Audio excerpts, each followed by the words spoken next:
welcome to my 5-minute vampire plot sessions. This week, well, imagine what would happen with a coterie consisting of Nosferatu, Brujah, and, Tzimisce. Now that is interesting. What can we do with that? Now, let's start the timer. It's never made sense to me that all the new clan Tzimisce were together in the Sabbat, or that even sort of a particular majority would be there. Well, sorry, or that the vast majority would be there. They do tend to be quite independent when they're the old clan, and they wouldn't just sort of completely transformed when they moved to the Sabbat. So here, okay, so one character is a Tzimisce, a flesh crafter, escaping to a Camarilla city, and okay, so maybe one character's sire is, yes. One character's sire was a Tzimisce, escaped from a Sabbat city to a Camarilla city, and mainly selling his services to the Nosferatu, to some of the more vain Nosferatu, so that they're temporarily flesh crafting them into ideal appearances.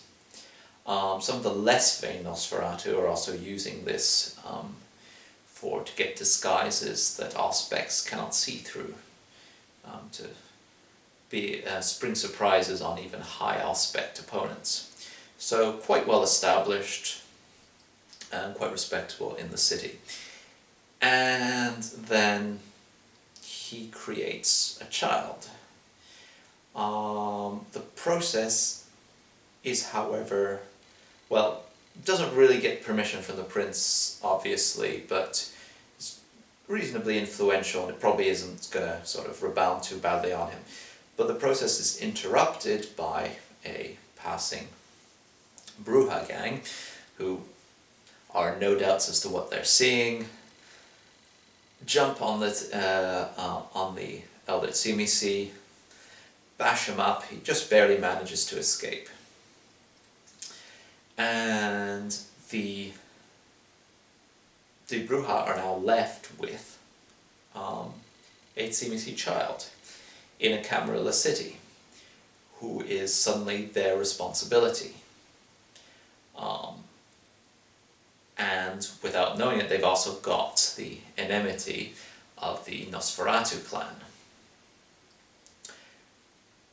So I'd imagine the players would be the Tzimisce Childe, and most of the remaining would be Brujah in the gang, maybe a Nosferatu or two if we can work that together. But the main challenge is, well, the Camarilla claims all vampires, it should represent all vampires, so it does represent this Tzimisce Childe as well. But that's the theory, so it's a lot more complicated politically than it seems. And the Brujah gang are somewhat marginal anyway. So do they adopt this child? Do they bring them up? Do they protect them? And how do they bring them up? And what do they make use of them?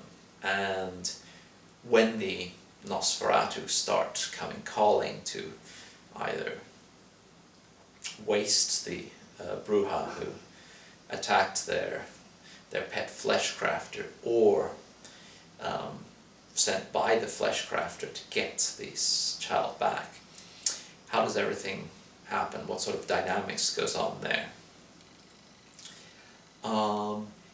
It